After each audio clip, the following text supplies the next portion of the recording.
यार। अपने जीवन में उसको इम्प्लीमेंट करेंगे। ठीक है, तो एक बार गांधी जी के जीवन से बताऊंगी, एक बार शास्त्री जी के जीवन से। ठीक है, क्योंकि आज दोनों लोगों को हम याद कर रहे हैं।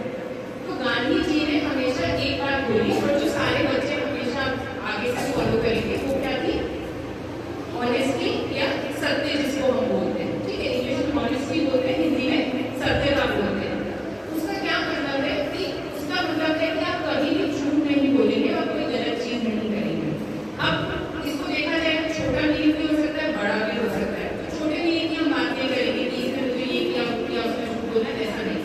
बड़ी चीजों में जब भी आप कोई काम करते हैं, आप उस काम को हमेशा बहुत ईमानदारी से और सच्चे मन से करेंगे। ठीक है, कोई भी काम आप करें, अगर आप पढ़ाई कर रहे हो तो बहुत सच्चे मन से पढ़ाई करेंगे सारे बच्चे। ठीक है, अगर आप लोग खेल रहे हो, जब खेलने का टाइम होता है 1 घंटा, तो सब लोग सच्चे मन से खेलेंगे। बिल्कुल ये नहीं सोचेंगे कि अभी पढ़ाई छूट रही है, अभी पढ़ाई करनी है। 1 घंटा आपको खेलने का टाइम है, तो सब मन से खेलेंगे। ठीक है, उसके अलावा जैसे जैसे आप बड़े होते जाएंगे, तो आप दूसरों के साथ भी अच्छा व्यवहार करेंगे, सच्चाई की भावना रखेंगे।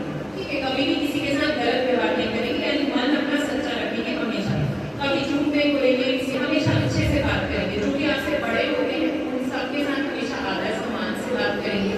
ठीक है, चाहे कोई किसी भी जाति धर्म का हो, किसी भी समाज से आता हो, पर आप हमेशा सबके साथ एक जैसा व्यवहार करेंगे। जो भी आपके साथ के लोग, ठीक है, अपने जितने साथ के दोस्त हैं उनको हमेशा साथ लेके चलेंगे। कभी भी किसी को अपने से छोटा नहीं समझना चाहिए। जो आपके साथ है वो आपके जैसा ही है, जैसे आपको वैसे ही बोलेंगे, चाहे घर के अंदर हो चाहे बाहर हो। और ये बात हमेशा याद रखिए। ठीक है, और एक चीज बड़ी बात कि जब भी हमें जरूरत हो हमारे देश के लिए कुछ करने की, जिस भी रूप में हम अपने देश की सेवा कर सके वो करने की कोशिश करेंगे सारे बच्चे। ठीक है, कैसे कर सकते हो? छोटी छोटी चीजें, जैसे कि अपने घर के बाहर कोई कूड़ा नहीं फैलाएगा, अपना क्लासरूम अपना स्कूल सब साफ रखेंगे। ठीक है, सफाई होगी तो बीमारियां नहीं होगी, हम भी स्वस्थ रहेंगे, देश भी अच्छा आगे बढ़ेगा। अपनी पढ़ाई, अपनी जो भी खेलकूद या कोई और एक्टिविटी आप करते हैं, आप ईमानदारी से करेंगे, ताकि आगे चल के देश के लिए आगे ऐसे आने के बाद भी शास्त्री जी हमेशा सरल स्वभाव के रहते हैं।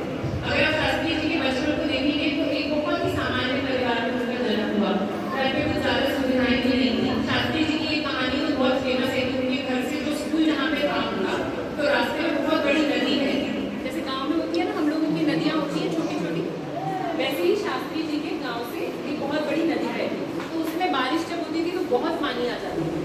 अब हमारे जैसे बोलते शास्त्री जी तो कहते हैं बारिश हो गई, बाढ़ आ गई, अब मैं स्कूल नहीं जाऊंगा। पर वो क्या करते थे कि अपना बैग अपने सिर पे रख लेते थे और फिर बिल्कुल नदी से तैर के स्कूल जाते थे। ठीक है, तो उससे हमें क्या पता चलता है कि उनमें सीखने की एक शक्ति थी, एक क्षमता थी कि मुझे स्कूल नहीं छोड़ना है, हर दिन स्कूल जाना है। जब मुझे स्कूल जाऊंगा मैं कुछ पढ़ूंगा, लिखूंगा और सीखूंगा, तभी मैं आगे बढ़ पाऊंगा। तो ये चीज़ आप लोगों ने भी सीखनी है कि बेवजह कोई स्कूल से, ठीक है, छोटे छोटे बहाने बना के स्कूल से छुट्टी नहीं करनी है। सारे बच्चे रोज स्कूल आएंगे। ठीक है, मम्मी पापा मना भी करते हैं, तब भी आप बोलो कि हम स्कूल जाएंगे, आकर पढ़ाई करेंगे।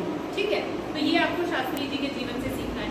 वो इतने बड़े पद पर चले गए, प्रधानमंत्री बन गए, पर तभी भी उन्होंने देश सेवा नहीं छोड़ी। जिस टाइम में शास्त्री जी प्रधानमंत्री बने, देश में ऐसी स्थिति आ गई थी कि जब बारिश नहीं